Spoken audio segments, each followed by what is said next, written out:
Yun, Merry Christmas po. Ano po? And since Pasko na po ngayon, it is the season of Thanksgiving. No po? At ang pamagat po ng ating life lesson would be give thanks. No po? Tayo po yung magpapasalamat kasi imagine, December na po at nandito pa rin po tayo. Amen. And hindi lang po yun, magtatapos na po ang taon, 2024, and God has sustained us. Amen po ba doon? Amen. Thank you, Lord. Maraming salamat sa ating Panginoon dahil hindi niya po tayo pinababayaan. And last week po, naalala ko po, nang magkausap kami ni Pastor Vernon, no po, nabanggit niya po ito sa akin. Ang sabi po niya, saying thank you may be simple. Totoo ba yun? Simple lang ang pagsasabi ng thank you. Thank you. Sabi niyo nga po ng malakas, thank you, Lord. Thank you, Lord. No po, napakadaling sabihin. Thank you, 2 words. Sa Tagalog nga po, isang salita lang. Salamat. Di ba po? Pero ang sabi niya, it is a powerful expression of gratitude. No po? Naniniwala po ba kayo na ang thank you, simple lang, pero powerful daw po ito?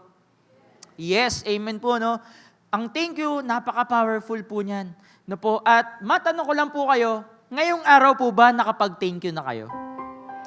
Amen, no po? Grabe ang first service talaga, no? Talagang energetic. Have you ever said thank you today? Yes, no po? Nakapag-thank you na po ba tayo? No po, sa araw na to, nabanggit na po ba natin yan? Nakapag-thank you na po ba tayo sa isang tao, sa kapwa natin? At matanong ko lang ko kayo, example, kanina ho ba, paglabas nyo sa inyong lugar, nakapag-thank you na ho ba kayo? No po, sa mga nagpalabas sa inyo, sa mga bantay, security, no po, dito sa church, pinapasok po kayo. May mga nag-a-assist sa inyo, nakapag-thank you po ba kayo? At alam nyo po, napakahalaga po nila, napakahalaga ng role nila sa lugar natin, no po, kasi sila yung nagme-maintain ng kaayusan, di ba po? Nagiging maayos sa lugar natin dahil sa kanila, kaya mag-thank you po tayo sa kanila. Amen? Mamaya po, sa lugar natin, tayo po ipapapasukin ulit, di ba po? At ito po kaya, kahapon, no, weekends ngayon, maaring iba po sa atin, kumain, no po, nakapag-thank you po ba tayo dun sa nag-serve sa atin? Yes, no po. Nagti-thank you po ba tayo dun sa crew or dun sa nag-a-assist sa atin pag tayo'y kumakain, di ba po, sa restaurant or pwedeng mamaya, ano po, mag-thank you tayo sa kanila. Kung kakain po tayo, may magsaserve sa atin, di ba po. At ito naman po, dito kaya, pag sa bahay po ba, may nagtitimpla po sa inyo ng kape? Amen. May nauutusan po kayong pagtimpla kayo ng kape, pwedeng yung anak po ninyo or yung asawa ninyo, di ba po. Nakakapag-thank you po ba tayo sa kanila pag tinitimplahan po nila tayo ng kape? Relate po, no? Alam niyo po, minsan parang hindi na no? Nagiging normal na lang po kasi habit na no? Routine na, pinagtitimpla ako ng kape. Siyempre, inutusan ko siya normal na yun, susundin niya ako. Di ba? Anak ko yan asawa ko yan Normal na lang, wala na yung thank you. No po, minsan po nawawala na. No? At alam niyo po, madaling magpasalamat na po kapag maayos ang buhay. Totoo ba yan? Yes, amen. Kasi walang problema, maayos ang buhay, all is well. Napakadaling mag-thank you, syempre. Thank you, Lord. Bless na bless ako. Salamat, Panginoon. Maayos ang buhay. At isa pa ho, madaling magpasalamat pag napagsilbihan ng maayos. No po, pagka tayo ay napaglingkuran ng okay, ng smooth, di ba? Smooth ang lahat. Seamless, diba? Walang naging problema. Maayos po, madaling mag-thank you with a smile pa, di ba? Minsan, thank you. Diba? At isa pa ho, madaling magpasalamat, ito ho, napakadali. Siyempre, pagka ikaw ay may sobra, no po, may sobra ka ba ngayon, kapatid? May extra ka, di ba? Napakadaling mag-thank you, Lord, thank you. Meron pang extra. No, hindi kulang, hindi ako kakapusin. Thank you, Lord. Madaling magpasalamat. Pero kapatid, meron din po bang panahon sa buhay na mahirap magpasalamat? Di ba po meron? Minsan, mahirap magpasalamat kapag pangit po yung serbisyo. No po, halimbawa, ikaw ay nasungitan. Magti-thank you ka ba sa taong masungit sa'yo? Oh yes, praise God. Di ba po? Pagka tayo ay hindi napaglingkuran ng maayos, bakit ako magti-thank you dyan? Ang bagal-bagal niyan. Bakit ako magti-thank you? Tinapunan nga ako niya, no? Bakit ako magti-thank you? Ang pangit ng serbisyo niya. No? Bakit ako magti-thank you? Yun ang madalas response ng tao. Iniisip niya, thank you ba yan? At pangalawa, mahirap po magpasalamat minsan pag mahirap ang buhay. Totoo ho yan. No po, na pagka mahirap ang buhay, syempre po mas maraming problema. No? Do you agree po? Na mas marami po ang problema kapag medyo kinakapos tayo, pagka walang pera. At minsan, nahihirapan na nating magpasalamat. Nahihirapan na nating banggitin yung thank you. No po? At pangatlo, lalo na po ito, pagka wala ng pag-asa sa sitwasyon natin. No po? When it seems hopeless, no po, parang napakahirap ng mag-thank you kasi wala ng pag-asa. No, parang bang hindi mo na alam yung gagawin. No, para bang kahit anong gawin mo, nandoon ka pa rin, nasa stuck ka doon, wala na yung pagpapasalamat. No, pero kapatid, naniniwala ka ba na meron tayo laging maipagpapasalamat? Amen. Lagi po tayong merong maipagpapasalamat. No po. At alam niyo po ba na kapag tayo ay mapagpasalamat, no po, yun po ay isang attitude. No? Gratitude is an attitude. No? Ikaw po ba ay mapagpasalamat ka? No? Tayo po ba ay may ugali tayong mapagpasalamat? No? Mahilig ba tayong mag-thank you? No? At alam niyo po ba na yung mga taong madalas mag-thank you, sila po yung mga masasayang tao. Naniniwala po ba kayo dyan? No? Kung mapapansin po natin, yung mga kakilala natin na, grabe, so lagi siya nagti-thank you No? Ang saya-saya niya naman, no? Lagi siyang mahingiti, di ba? Makikita niyo, maaliwalas yung itsura niya. No po? At totoo po yan, no? Totoo po yan. Papatunayan ko po sa inyo. May mga nag-research po. Ang sabi po, the ripple effects of a thank you. Ang sabi po, researchers studying gratitude have found that being thankful and expressing it to others is good for our health and happiness. Wow, no po? Yung pagpapasalamat daw po natin, may benefits po pala yun. Naniniwala po ba kayo doon? May benefits pala pag nagti-thank you tayo. No? Nagkakaroon tayo ng good health at yung happiness nandoon. No po? Not only does it feel good, hindi lang po siya okay sa pakiramdam, but it also helps us build trust and closer bonds with the people around us. No po, yung mga pinagti-thankyuhan daw po natin, no, may nabibuild na trust between us, between them, no po, na yung mga pinagpapasalamatan natin, mas nagiging open po sila sa atin, no? And both parties, no po, nagkakaroon ng benefit, no, sa pagsasabi ng thank you. Kaya po siya ripple effect, no? Yung pinagpapasalamatan mo at ikaw ay nagbe-benefit mula po doon. Amen po ba? Amen, no po. So may effect, may magandang epekto po yung thank you sa buhay natin. Kaya kapatid, mag-thank you ka lagi, ha. Sabihin pa nga po natin malakas ngayon, thank you, Lord. Thank you, Lord. Amen. So, giving thanks can become a routine, but it should never lose its meaning or significance. Alam niyo po, may mga pagkakataon sa buhay natin na yung thank you nawawalan na po ng meaning. Totoo ba yun? No? Na nasasabi na lang natin yung thank you out of, sanay na tayo dun eh. Di ba? Nababanggit na lang natin siya, pero wala nang significance. No po? Example, tingnan po natin ito. Sabi sa Psalm 100, verse 4 to 5, enter His gates with thanksgiving and His courts with praise. Pagka daw po tayo pupunta, papasok sa templo ng Panginoon, saan po ba yung templo ng Panginoon? Ito po, ang simbahan. Dapat daw po, meron tayong pusong mapagpasalamat. No po? Papasok tayo dito, meron tayong mapagpasalamat na attitude. No po? Pupurihin natin ang Diyos ng may pagpapasalamat. Bakit po? For the Lord is good and His love endures forever. Kapatid, naging mabuti ba ang Diyos sa buhay mo? Amen. No? Tapat po ba siya sa buhay nyo? Amen. No po? His faithfulness continues through all generations. Wow. Through all generations, mula pa noon hanggang ngayon. Ibig sabihin, wala pong chosen generation. Lahat ng henerasyon, mahal ng Panginoon. No po, henerasyon pa dati hanggang henerasyon natin at yung mga susunod pang henerasyon, mahal po ng Diyos lahat. No po, kaya po tayo, magpapasok tayo dito sa church, no, wag po nating isipin or wag nating maramdaman po sana na, ay, ordinary Sunday na naman. Di ba? Lagi naman pong ganito eh. Lagi na lang ako, sanay na ako dito, babangon ako ng maaga, magsisimba ako, magkakantahan kami, makikinig ako, uuwi ako ulit. No po? Ang sabi po, dapat maging mapagpasalamat tayo. Hindi po ito maging routine. Amen po? Tama po? So, maging mapagpasalamat tayo sa Diyos. Thank you, Lord, dahil dinala niya dito tayo sa church. Amen? Amen. No po? At Alam niyo po, merong iba't ibang uri ng thanksgiving. May 3 po palang uri yan. Una po, thanksgiving as an act of docility. No po. When we say docility, yan po yung ating obedience kay Lord. No? Na tayo yung madali tayong sumunod sa Panginoon. No po? Madali tayong makontrol. We are easy to handle. And because of that, we are easy to give thanks. Madali din po tayo makapagpasalamat. No po? Nagpapasalamat tayo out of obedience. Thank you, Lord. No po? At isa pa, thanksgiving in times of difficulty. No po? Kapag ba nahihirapan tayo, nakakapagpasalamat pa rin tayo. No po? Pagka po ba tayo ay may problema, nasa gitna ng pagsubok, nakakapag-thank you pa rin po ba tayo?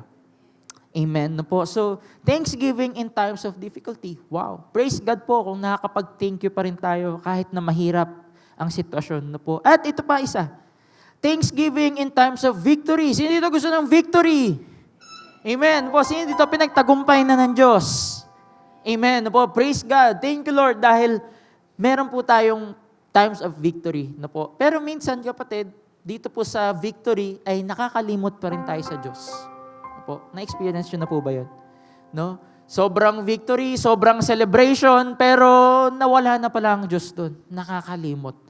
No po. Now, pinag-uusapan po natin ng pagpapasalamat, thanksgiving. Now, bakit nga po ba natin kailangan magpasalamat? Why do we need to give thanks to God? Bakit po kaya? Una na po dyan, is it brings honor to God. Now, honor po pala natin ang Diyos pagka tayo po ay nagpapasalamat. Amen po ba? Amen. We honor God when we give thanks to Him. Ano pong sabi sa Psalm 69, verse 30 to 31? Sabi po dito, then I will praise God's name with singing and I will honor Him with thanksgiving. For this will please the Lord more than sacrificing cattle, more than presenting a bull with its horns and hooves. Kapatid, mas pinapahalagahan daw po ng Diyos, mas natutuwa siya, mas nalulugod siya sa mga taong nagpapasalamat, no po, mas tinitignan niya yung puso po eh. Again, babalik po tayo doon. Mas tinitignan po ni Lord yung heart kaysa po dun sa ibinibigay natin sa Kanya. Po, magbibigay nga po tayo, pero minsan wala sa puso, masama ang loob, di ba po, sayang. Wala rin pong saysay. No po? Pero kung tayo ay magpupuri sa Diyos with thanksgiving, no po, magpupuri sa Diyos, magbibigay, maghahandog sa Diyos, may halong pagpapasalamat. No po, Lord, thank you dahil meron ako. Ngayon, maghahandog ako sa iyo. Maghahandog ako sa iyo ng papuri, no po, na may halong pagpapasalamat. No po. And sabi dito, it honors Him. Na itataas ang Panginoon sa ginagawa natin yan. Amen po ba? At kapatid, tingnan natin yung word na honor. Ano po ba ibig sabihin ng honor? No po. Honor means, sabi sa dictionary, high respect. May mataas kang pagrespeto, paggalang. Great esteem, may mataas kang pagtingin doon sa ino-honor mo. Regard with great respect. Itatrato mo ng may mataas na pagrespeto. Yun pala yung mga ino-honor mo. No? Naiisip mo ba kung sino yung mga ino-honor mo sa buhay mo? So kapatid, saan pa ba natin naririnig yung salitang honor? Saan natin siya naririnig? Honor.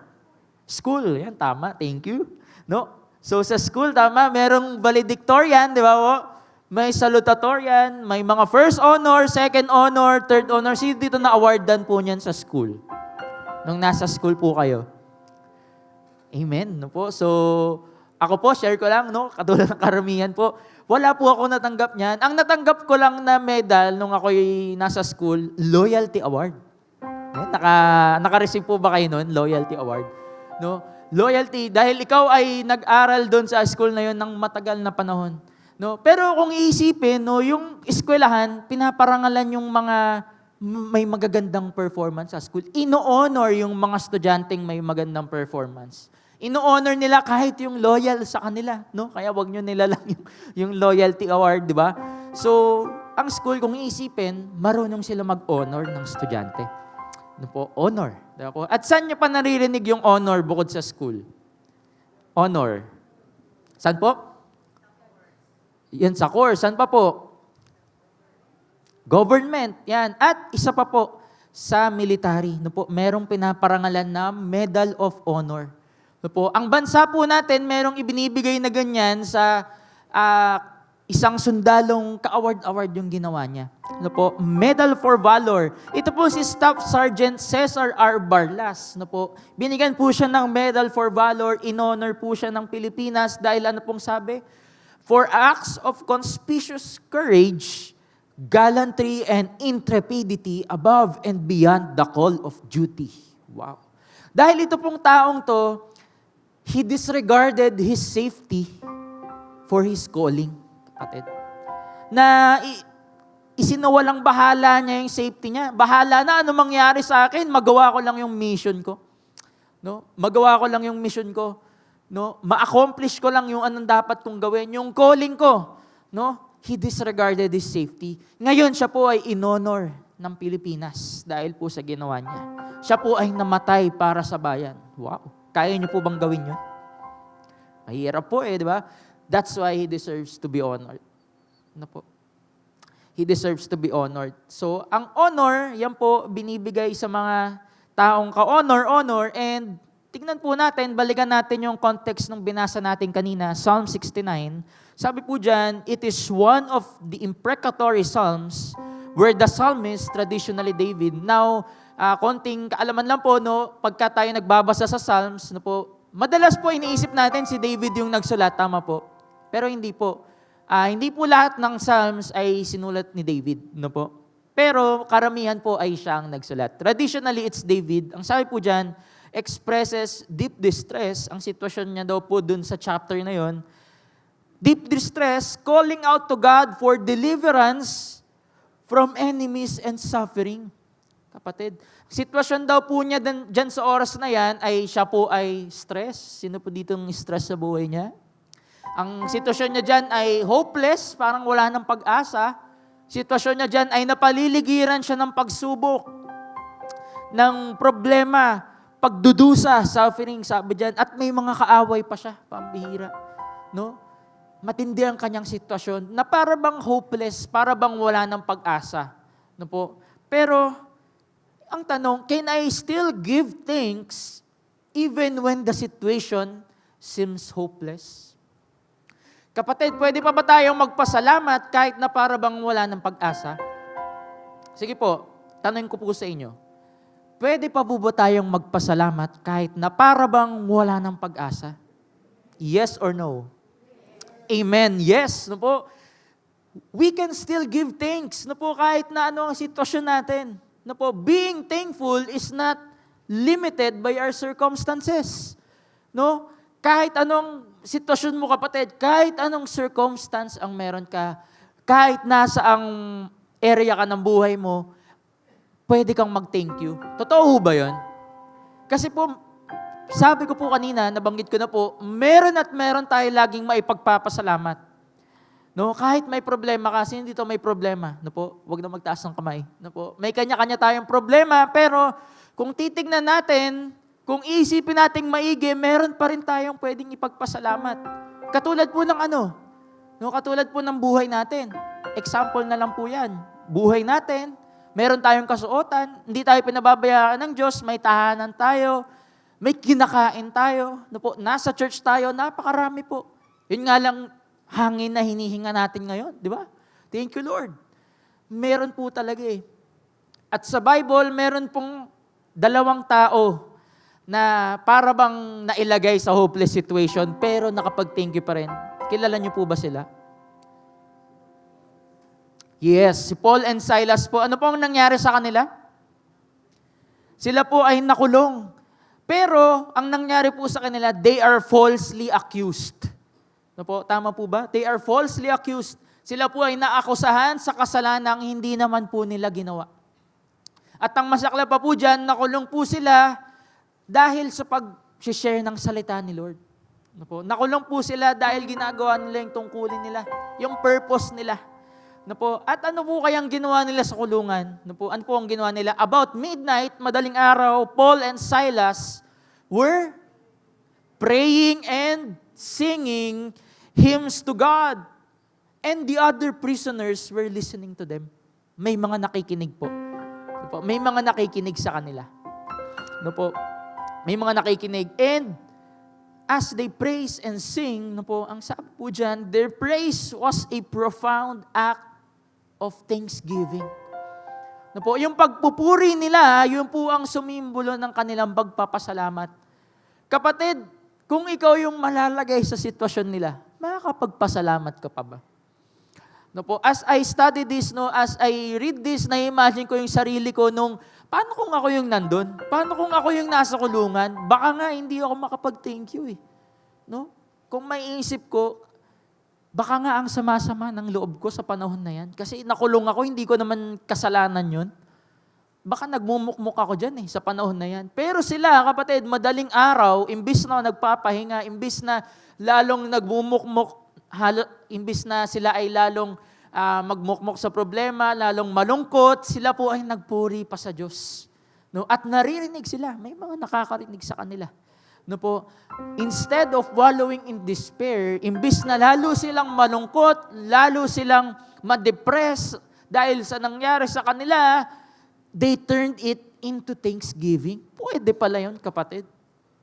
Pwede pala na kahit may problema ka, huwag mong isipin yun, kundi ikaw ay magpasalamat na. Pwede pala na kahit na para bang walang pag-asa, o kaya na kahit ikaw ay masama yung loob mo dahil sa nangyayari sa'yo, pwede ka pa rin palang magpasalamat sa Diyos. Pwede mo pa rin pala siyang purihin ng may pagpapasalamat, ng may attitude ng thanksgiving, ng may puso na may gratitude na po. Pwede pala. And God wants us to be thankful in all circumstances. All, pwede ba nating sabihin? All. Sa lahat ng sitwasyon mo, kapatid, gusto ng Diyos maging mapagpasalamat tayo. Gusto ng Diyos maging thankful tayo. Ano man ang sitwasyon mo, mahirap man o madali, sa saya man o sa kalungkutan, maging thankful tayo. Now, be thankful in all circumstances, for this is God's will for you who belong to Christ Jesus. Sino po dito anak ng Diyos? Tayo pong lahat, we belong to Christ Jesus kasi nandito tayo sa church, we are Christians, at ang sabi niya, ang kalooban niya para sa atin, ang kagustuhan niya ay maging mapagpasalamat tayo sa lahat ng sitwasyon natin, sa lahat ng nangyayari sa buhay natin, positive man o negative. Be thankful. And whether in times of joy or suffering, sa kagalakan man o sa pagdudusa, thanksgiving is a way we can offer through worship. Ito po ay pwede nating ihandog sa Panginoon. Ito po ay pwede nating maging way of worship. Kapatid, now sasabihin ko sa inyo, ang pagpapasalamat po, kaakibat po yan ng pagsamba natin sa Panginoon. Amen po ba? Hindi po pwedeng mawala po yan or magkahiwalay. Lagi po yung magkaakibat na when we praise God, when we give our praises to Him, kapag tayo ay magpupuri sa Kanya, we must give thanks also. May kaakibat na pagpapasalamat. Amen? Amen. In times of joy or suffering, ano man ang pinagdadaanan mo, maging mapagpasalamat tayo. Now, why do we need to give thanks to God? Una na po yung kanina, because it honors Him. Yun po yung una. Pangalawa, it shows our gratitude to God. Pinapakita daw po yung ating gratitude. Now, ano ba yung ibig sabihin ng gratitude? Narinig niyo na po ba yung word na yan? Gratitude. It is the quality of being thankful, readiness to show appreciation for, and to return kindness. Now, sa panahon ngayon, kapatid, bihira na po yan, na ikaw ay magre-return ng kindness, ng appreciation. May gumawa sa'yo ng mabuti, grateful ka sa kanya, gagawan mo rin siya ng mabuti. Bihira na po yan. Bihira na po yan.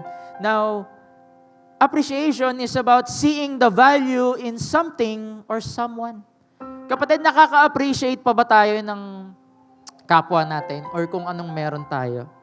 Na-appreciate pa po ba natin yung kamag-anak natin or yung kapamilya natin sa ginagawa niya or dahil sa nagiging impact niya sa buhay natin?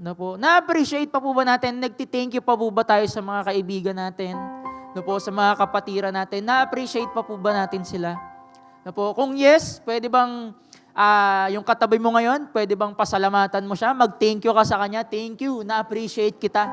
No, pwedeng yung katabi mo, kapamilya mo, o kapatid mo, kaibigan, no, kapatiran, no. Thank you. Appreciate kita.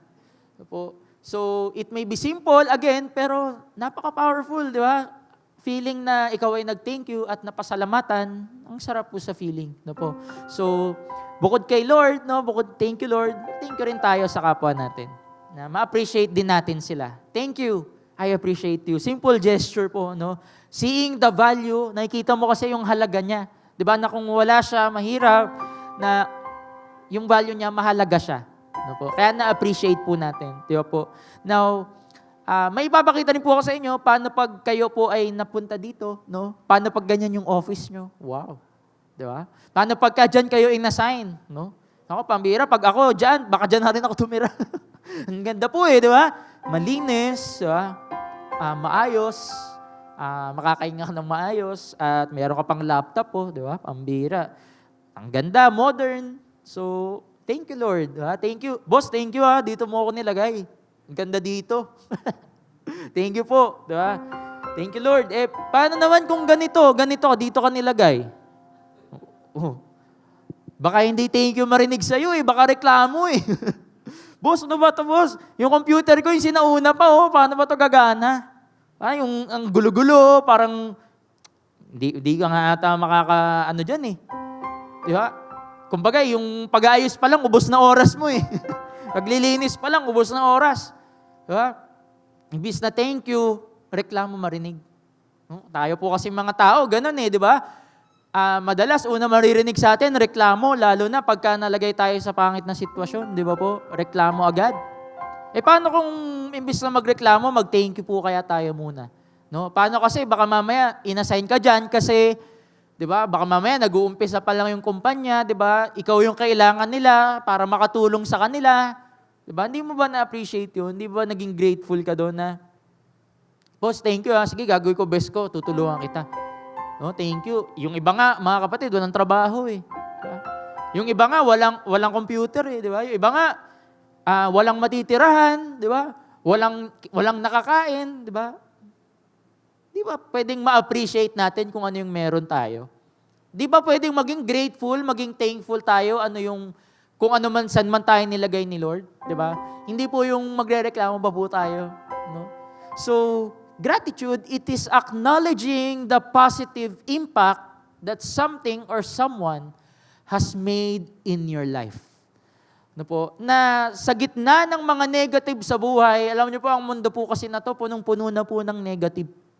Kahit na po mag-social media ka lang, kapatid, dami ng negative na makikita doon, di ba? Social media ka, anong trending ngayon, di ba? Chismis di ba? Naridinig ko. Mababasa mo di ba? Negative. May mga taong nasasaktan, pinagtutulungan, negative. Sa mundong ito, puro negative. Di ba? Pero kapatid, meron pa rin bang positive? Diba? Isipin nga po natin, may positive pa po ba? Yes. Di ba? Kung iisipin natin, marami pa rin positive na pwede mong ipag-thank you. Na po, it is acknowledging the positive. Yung pala yung pagiging grateful, nakikita mo yung positive, yung halaga ng isang bagay o ng isang tao na, uy, thank you Grateful ako sa'yo. O grateful ako dito sa kung anong meron ako. Grateful ako dito sa sasakyan ko kahit luma na to kasi may nagagamit pa rin ako. Yung iba nga walang sasakyan Di ba? Grateful ako dito kasi meron ako nito, yung iba wala nito Grateful ako dito sa itlog at isda, sa itlog at tuyo. Grateful ako dito kasi may ulam pa din ako. Di ba? Maging grateful tayo, kapatid. And alam niyo po ba, sabi ni William Arthur Ward, gratitude can transform common days into thanksgivings. Now, tanungin ko kayo, kapatid, sa isang linggo, ano yung pinakaayaw niyong araw? Pinakaaraw niyo pong day? Lunes, no? Diba? Parang karamihan talaga, Monday ang ayaw. Ba't po kaya ayaw natin ng Monday? Diba? Kasi, mambira, traffic, diba? Start na naman ng trabaho, start na naman ng aral, dami na naman gagawin. Monday na naman, di ba? Monday sickness, Monday blues, dami pong nauso Tapos na kasi yung weekend, start ulit ng hirap. no po, tapos na ulit ang enjoy. No? Pero kapatid, paano kaya na ibahin naman natin yung tingin natin sa Monday? No po, na, uy Lord, thank you, Monday na ulit. May bagong week ulit ako. Lord, sinalba mo ko nung nakaraang week eh. Thank you, Lord. It's time to start again. Diba? Fresh start. No? Thank you, Lord. May panibagong week ulit. Nandito pa rin ako kasi yung iba, ang daming nangyari sa kanila. Pero Lord, may blessing ulit akong bagong week, Lord. May trabaho ako, may kakainin ako, may gagawin ako ngayon. Thank you, Lord, sa Monday na to. At kapatid, pagka ginawa nating Thanksgiving, tinransform sa Thanksgiving, po, turn routine jobs into joy, and change ordinary opportunities into blessings. Mag-iiba po eh. Di ba po, mas makikita natin yung blessings, di ba? Pagka yung sa negative, inilipat natin sa positive, mas makikita po natin yung blessings, mas ma-appreciate natin yung blessings, no po. Ordinary opportunities into blessings. Naniniwala po ba kayo na opportunity yung mag-thank you? Yes, no? Opportunity po yan, no? Na pagka hindi ka nakapag-thank you, malaki yung mamimiss mo. Amen po ba doon? Amen, no? Tignan po natin sa verse na to. Alam niyo po yung 10 lepers sa Bible. No? Sabi po dyan, as Jesus continued on toward Jerusalem, He reached the border between Galilee and Samaria. As He entered the village there, 10 men with leprosy stood at a distance. 10 ketongin. May 10 tao daw po na may sakit sa katawan, crying out, Jesus, Master, have mercy on us. Tinatawag nila ang Panginoon para pagalingin sila. No po, have mercy on us. He looked at them and said, go show yourselves to the priests. And as they went, they were cleansed of their leprosy. Gumaling po sila. Now, one of them, kaya ko po hinighlight, isa po sa kanila, isa lang. One of them, when he saw that he was healed, came back to Jesus, shouting, praise God! No, bumalik siya kay Jesus, praise God, sabi niya. He fell to the ground at Jesus' feet, thanking Him for what He had done. This man was a Samaritan. Nagpapasalamat siya sa Diyos. Thank you, Lord, pinagaling mo ko. At siya po ay Samaritan. Ha? Take note, Samaritan, yun po yung mga taong that time malalayo kay Lord. At kung iisipin, yung mga tao pang malayo kay Lord, sila pa yung natutong mag-thank you. Di ba po? So, Jesus asked, didn't I heal 10 men? Where are the other 9? So, sabi ni Jesus, teka muna, di ba 10 yung pinagaling ko? Bakit ikaw lang yun nandito? Nasaan na yung iba? Nasaan na yung other 9? Bakit isa lang yun nandito? Has no one returned to give glory to God except this foreigner? Ang bihira. Diba? And Jesus said to the man, stand up and go. Your faith has healed you. Wow. That man, yung nag-iisang tao po na yun, nakita niya yung opportunity para mag-thank you. Nakita niya na, Lord, pinagaling mo ako. Now I have the opportunity to thank you. Babalik ako, magpapasalamat. Pero yung the other 9, they also have the opportunity to say thank you, pero wala na, nagkalimutan na lang. Di ba po? And that opportunity turned into a blessing. No? Turned into a blessing. Na nag-thank you ka, sige, tumayo ka. At humayo ka. Iyan ang nagpagaling sa'yo. Yung faith mo. No? Now, yung faith pala, no? Dapat may thanksgiving din doon. No? Ine-express natin yung faith natin, na doon dapat yung gratitude natin kay Lord. Now, ang sabi sa kanya, your faith has healed you, doon kaya sa iba, anong nangyari? Hindi po natin alam eh. Pero dito, sure tayo, gumaling talaga siya. Ayaw po, your faith has healed you. Wow. Now, oftentimes, tingnan niyo po ito, pakinggan niyo po ako, oftentimes, people forget to thank God when He answers our prayers. Ulitin ko po. Oftentimes, people forget to thank God when He answers our prayers. Madalas daw po ang tao nakakalimot. Opo, ang tao nakakalimot na magpasalamat, lalo na kapag sinagot na yung kanyang panalangin. Kapatid, meron ka na bang answered prayer? Naranasan mo na ba magkaroon ng answered prayer? Amen? No po, sino dito may answered prayer na? Ang tanong, nakapag-thank you na ba tayo kay Lord? Amen. No po. Madalas, tayo po'y nakakalimot. No po, kapag sinasagot ni Lord ang panalangin natin. At ang sabi po ni Lauryn Hill, ang sabi dito, everything we do should be a result of our gratitude for what God has done for us. No, ang lahat daw po ng gagawin natin, dapat resulta yon or mag-manifest yon ng kung ano yung ginawa ng Diyos sa buhay natin. No po? Kasi alam niyo po, gratitude to God acknowledges His sovereignty. No? Na ina-acknowledge mo na sovereign ka, Lord. Ikaw ang may control sa lahat. Wala akong control dito, pero Lord, you still bless me. Thank you, Lord. I am grateful. No? I praise you, O God. Express ko gratitude ko sa iyo, Lord. Kasi ito yung ginawa mo sa buhay ko.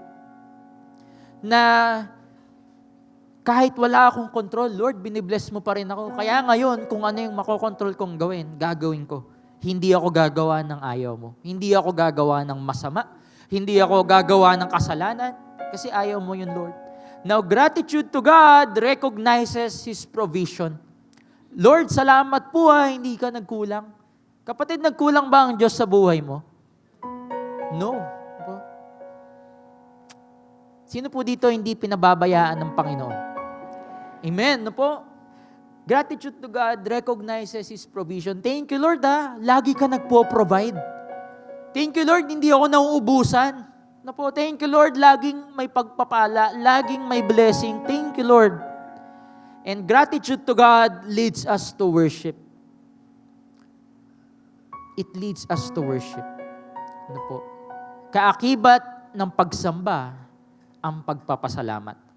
Kaakibat ng ating pagpupuri ang thanksgiving. Ano po? Kaakibat ng ating pag-worship kay Lord, ng pagsamba, ng pagpupuri, ang isang thankful heart. Ano po? Thankful heart. And ang sabi po dito, Philippians 4 verse 6 to 7, and let me end with this. Ang sabi dito, don't worry about anything.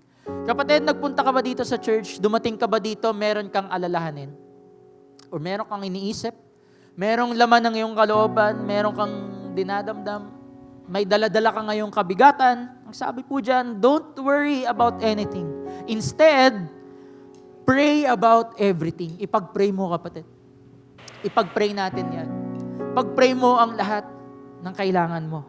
Tell God what you need. Be specific. Anong kailangan mo, anak? Andito ang Diyos. Tama ang pinuntahan mo, kapatid. Nagpunta ka sa church, may pangangailangan ka, sabihin mo sa Panginoon. Tell God what you need, and ano daw po? Thank Him for all He has done. Dito, may alalahanin ka, sabihin mo sa Diyos, pero wag yun, wag ka magtapos lang doon. Wag mo kalimutang magpasalamat din. Ano po? Ganun po pala dapat lagi, kapatid.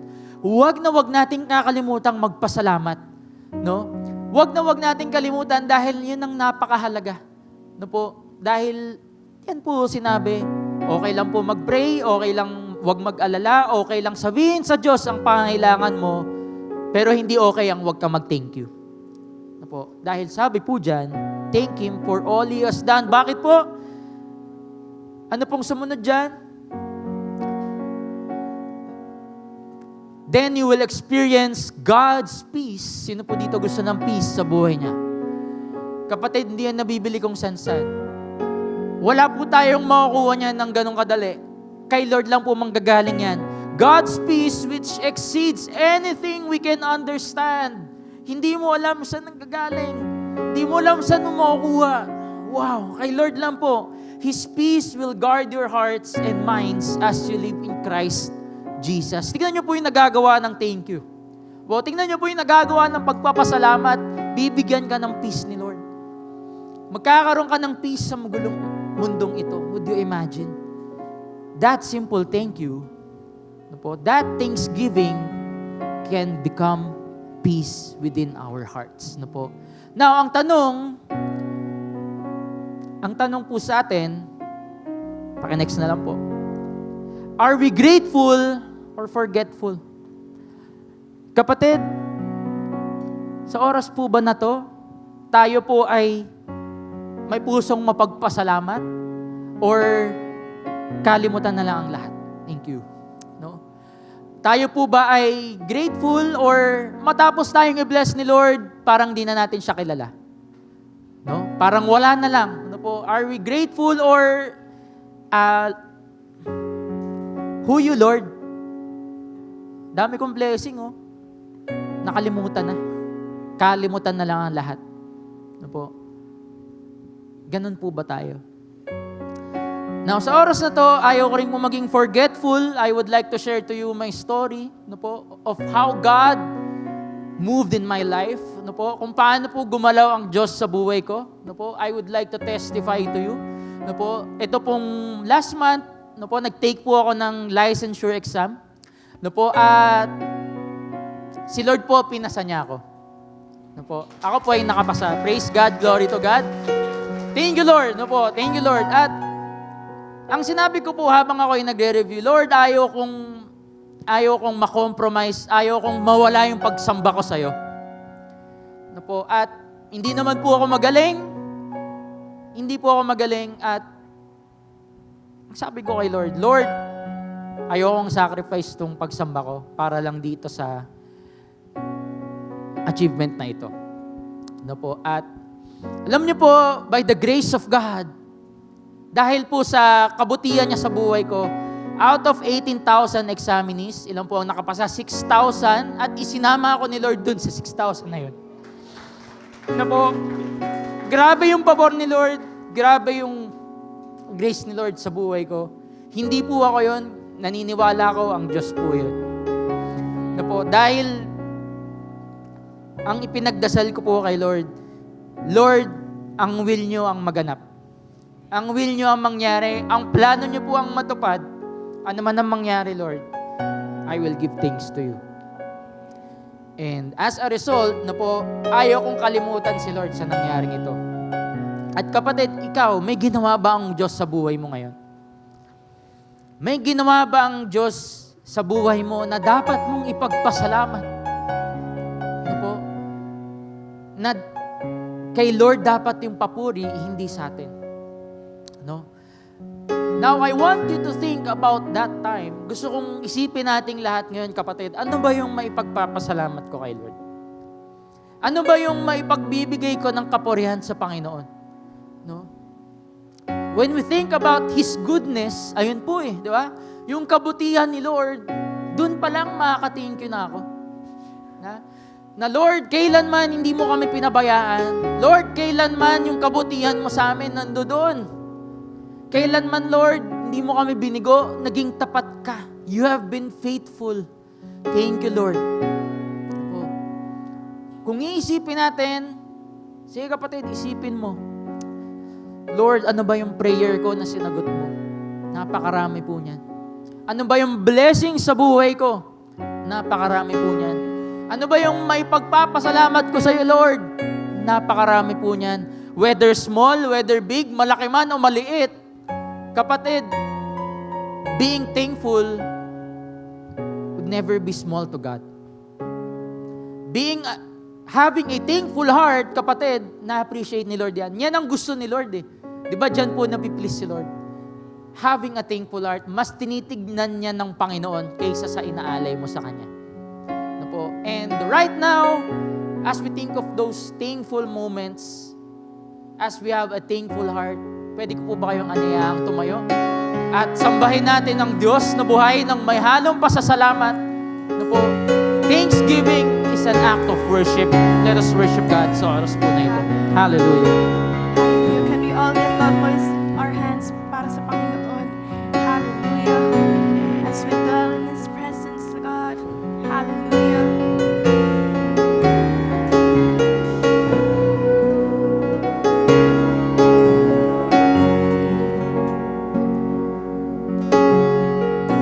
And all my life you have been faithful. And all my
the goodness of God.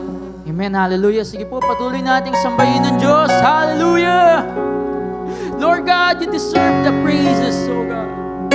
You deserve to be honored today, Lord God. You deserve the highest worship, oh God. Panginoon, kami po itaos pusong nagpapasalamat sa iyo, oh God. Praise your name, Lord God. Thank you, Lord. We praise you, oh God. Lord, maraming salamat po. Maraming salamat po. At mga kapatid, sa oras na to, wala pong ibang dapat pagpasalamatan kundi ang ating Diyos na buhay. Kapatid, nang dahil sa Kanya tayo po ay naligtas, nang dahil sa Kanya tayo po ay nagkaroon ng buhay na walang hanggan, at nang dahil sa Kanya tayo po ay may pag-asa sa mundong ito. Kapatid, take time to praise God, to thank God at this moment. This is the perfect time to thank God sa ginawa niya sa buhay natin. He's been faithful to us. He loves us unconditionally. He loves us more than we know. And kapatid, He's always right there for us. Ano man ang pangailangan natin. Ano man ang sitwasyon natin, the Lord is there. Kapatid, iniintay ka niya para mag-thank you ka. He deserves the thanksgiving. He deserves the praises. Let's all have a thankful heart po this Christmas. Let's thank Him. Ang Kapaskuhan ay ang blessing ng Panginoon para sa atin. At maisip natin, kapatid, sa oras na ito, pinakamahalaga, ginawa niya sa buhay natin. Naman ang sitwasyon mo, kapatid, matutunan natin magpasalamat. Matutunan natin magpasalamat. Po. At kapatid, sa oras na ito, pwede man natin itaas ang ating mga kamay sa Diyos. Hallelujah. Hallelujah. Lord, nakikita niyo po ang mga anak niyo sa oras na ito, Panginoon. And Lord, we believe na kasama ka namin ngayon, Lord God. You're here with us. And Lord, these hands lifted up, we surrender everything to you, Panginoon. Lord God, you are sovereign, Lord God. Lord God, you are in control, Lord. We want to praise you. We want to worship you with a heart, with a thankful heart, oh God. And Lord, we thank you for your provisions. Salamat dahil nagpo-provide ka sa amin, Lord God. Salamat, Panginoon, you never stop loving us, Lord God. And right now, we're giving thanks to you because we want to honor you, Lord God, and we want to express our gratitude to you, Lord God. We're grateful dahil meron kaming Diyos na katulad ninyo, Panginoon. We're grateful, Lord, dahil sa mga binigay niyo sa amin. We're grateful, Lord, dahil sa mga taong nakapaligid sa amin. All of this is because of you, O God. And Lord, right now, we surrender everything to you. Or Lord God, ang lahat ng ito ay sa inyo lamang, Panginoon. And Lord, sa oras na to, I pronounce blessing, I pronounce healing, hallelujah, I pronounce provision, Panginoon, that comes from you. And Lord God, we're already victorious by your name alone, Panginoon.